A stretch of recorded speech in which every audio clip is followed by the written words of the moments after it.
Hi, it's Amanda. Welcome to my channel. This will be my third and final week reviewing Mane Krush in my BoB123 series. That's Black-owned brands only, 3 wash day reviews, 3 styles, 3 company and or founder facts per video. Although for this one, I'm not doing the whole facts thing. If you've seen my first 2 videos or even just my first one, you would know that the Mane Krush products that I received came mislabeled. There was a mix-up with both my leave-in conditioner and my shampoo, so I have been working around that. I think all the other products are fine, but it just kind of threw me for a loop, and I wanted to know what I was sent instead, and the company just still hasn't gotten back to me to answer that question.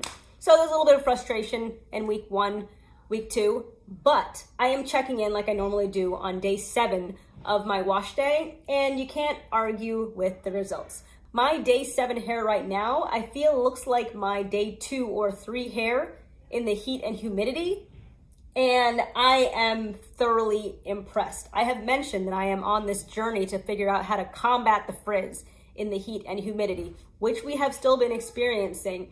But look at all of the definition. My hair isn't even that big, and I assume I can attribute this to using the Kurl-Tini. I'm not used to using gels. Maybe this is what a gel does. I actually don't really feel the need to continue to experiment. I was tackling this originally by wearing my silk-lined turban or some kind of silk accessory on my hair when I go outside for my daily walks in the heat and humidity. I haven't felt like it the past week. Sometimes you just gotta let yourself be free and not make every accommodation for your hair as much as it does require things from you. I've been going out and taking my walks just like hair bare. And these are results after 7 days. I hardly want to have to reset this by going to wash my hair again. It is week 3, my 3rd attempt at a wash and go. Not feeling real confident about it. But anyway, it feels great. I did mention at the beginning of the week that I didn't feel as moisturized as I am used to. I definitely felt like that at the time of the recording, but my hair feels pretty good day 7. I guess there is a little bit of a cast that I'm not used to, and I felt like it was somewhat taking away some of the moisture that I tend to have in my hair, but I wouldn't complain at all about these day 7 results. And another thing that I have been doing, or rather another lazy natural thing that I've been doing this week, normally I do my 4 ponytails, my silk scrunchies, I tie my silk band around my head, I sleep in a satin. I mean, like it's like a whole silk production. I have just been putting my hair in my silk-lined slouchy cap and sleeping like that. I don't do anything else with my hair. I literally put on a hat and I go to sleep. And these are my results. I'm gonna try that method going forward. It's possible and likely that I have been a bit dramatic with my taking walks and having to cover my hair and my sleeping in, my whole weird concoction. I'm just gonna try keeping it simple for now and seeing if it's really just these products or what that's allowing my hair to maintain so well throughout the week. I think that's pretty much it. I'm gonna go and pre-poo my hair. I'm gonna go and do my exercise as per my routine, and I'll come back when it's time to start styling my wash and go. But I mean, wow, 7 days later, look at this.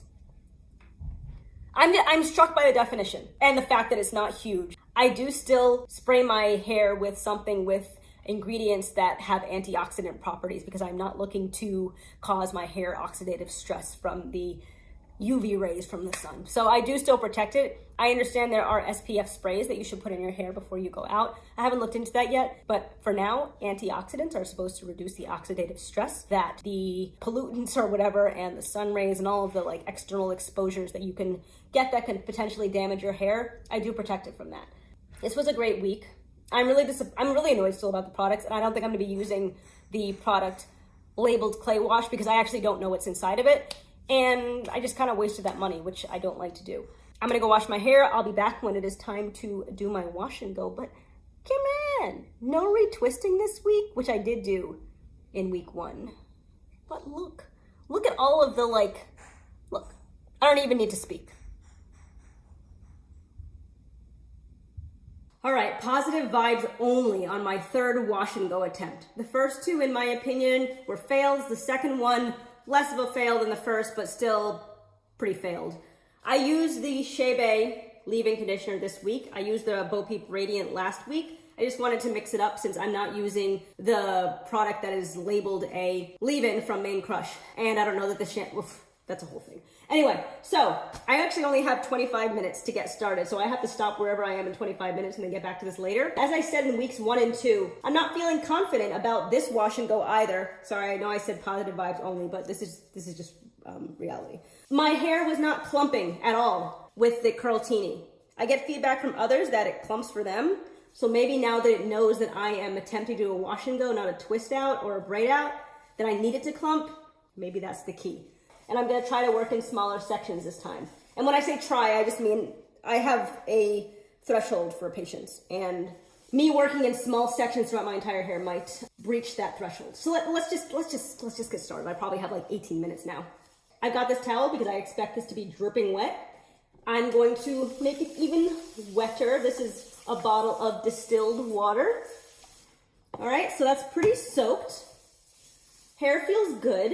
I'm gonna use both the Unikorn curls and the Kurl-Tini, just like I've been using, just a different style. So I'm gonna go in with some unicorns. That's a lot of unicorns. Okay. Well, let's see if we can get some clumping here. I would like to see some clumping. I feel like with my first 2 wash and goes, I was seeing clumping. It just didn't dry in clumps, but I'm just not, I feel like I'm not seeing that now. And I think the raking method works well for me, although I haven't really tried others. Oh, right, whenever I do a praying hands, it seems like it just takes out the product and it creates frizz. So I'm not even gonna try to do any praying hands this time. All right, so that is with the cream.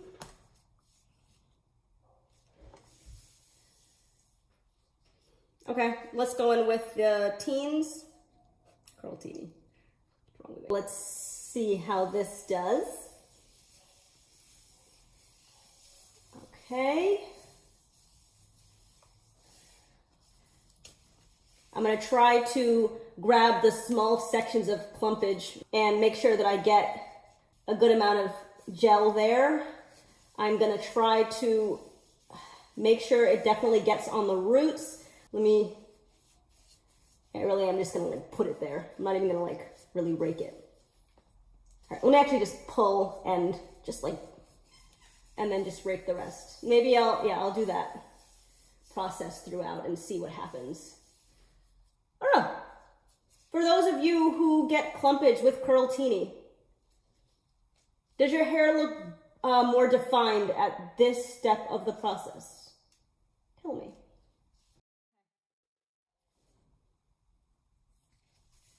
I don't know, it's not making me feel confident, but let's see what happens. I'm gonna continue the rest and see what happens. I'm seeing a lot of frizz already. I'm gonna go. Oh, right, I was gonna try this. I'm gonna take a little section here. Okay. So you just like,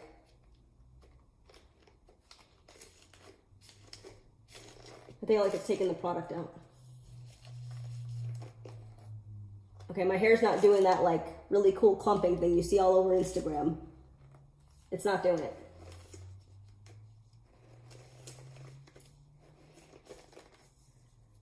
I don't think my hair likes tools. I think they just made it extra frizzy. All right, putting that away for the rest of the evening. Reapplying the product I feel like I just took out.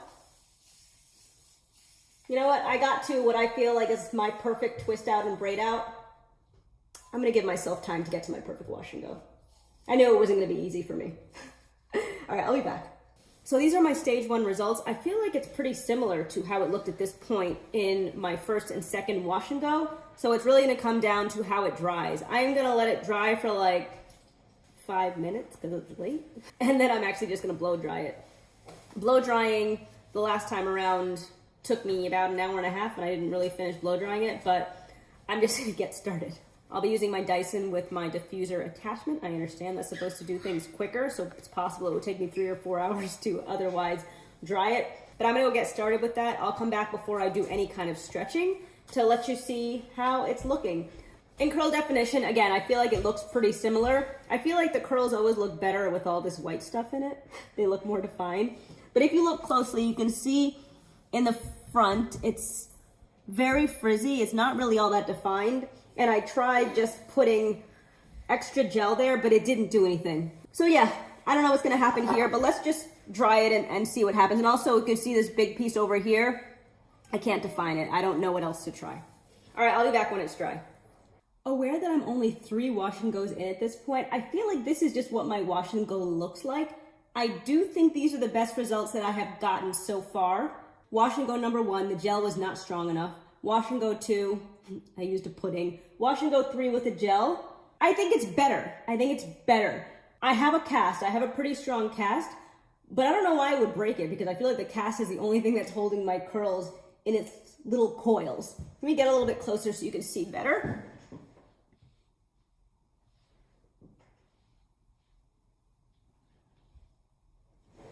I have decided not to stretch this wash and go. I'm actually fine with the length. It's okay. It's huge. It's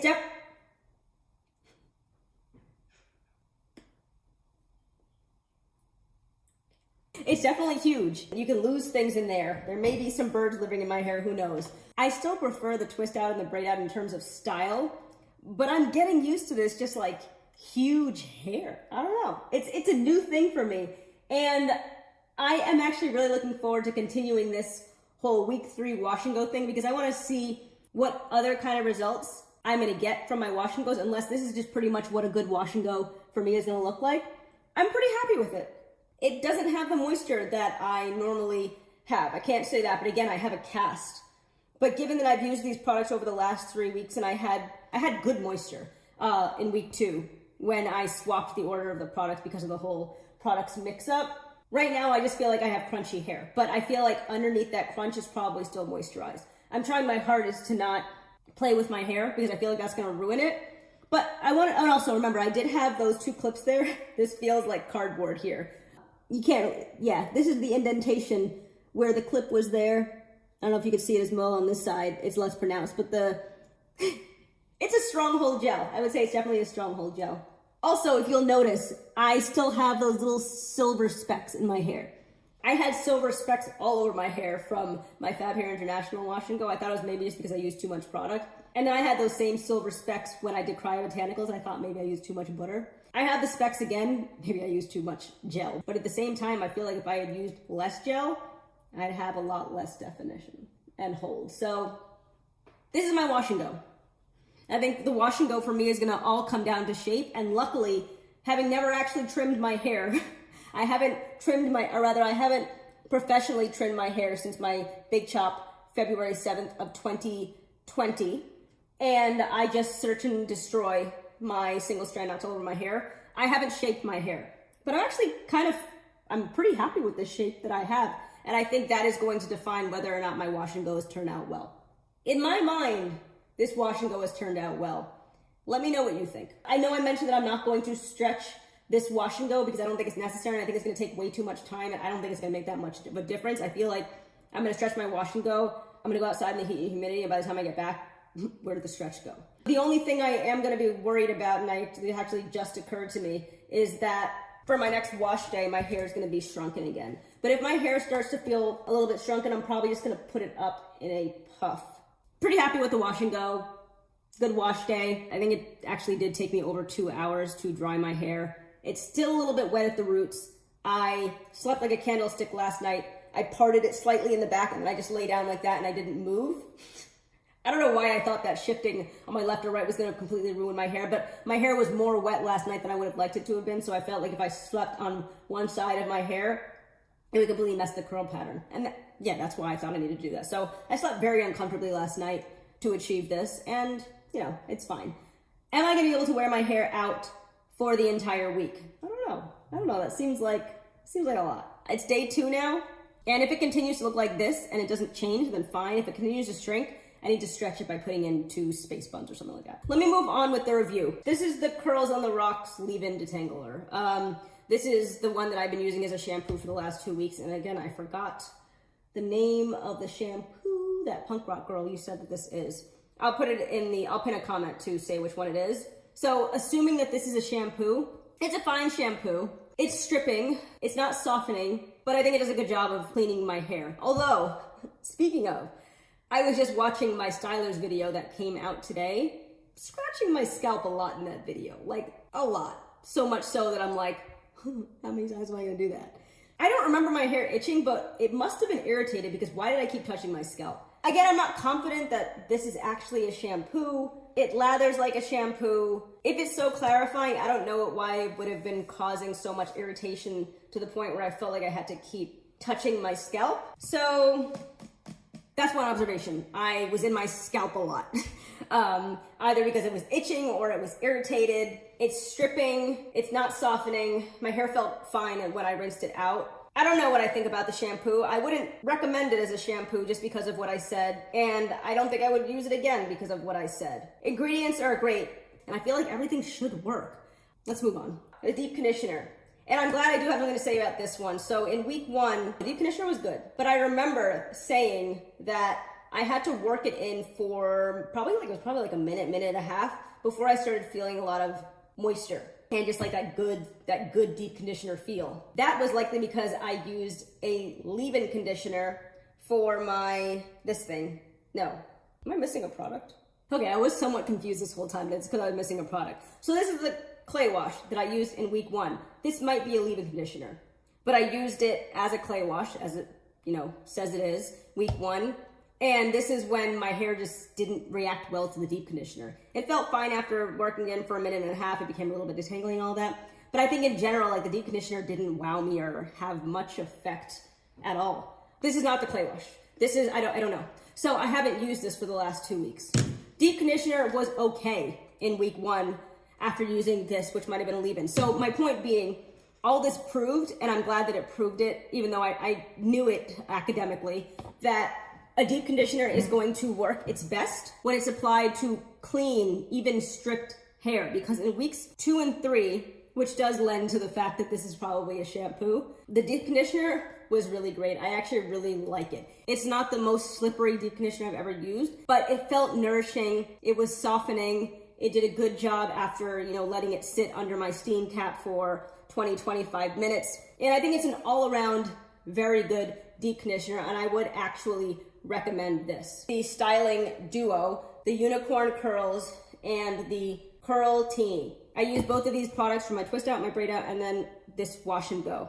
I like it. Nothing wowed me, but I've had good results. And if you saw my braid out video last week, day 7, my day 7 hair looked like day 2 hair. It held up so well throughout the week. As I mentioned in my week 2 video, there is an extra ingredient in here that Mane Krush confirmed to, I think it was mentioned by Gina, the one who called this out, that they have in mica powder, and that's what gives it its blue tint, but mica powder is not on the ingredients list. And I don't like it when things are left off the ingredients list because obviously it leaves the question, what else did you leave off of the ingredient list? But that being said, I think these are really great styling products.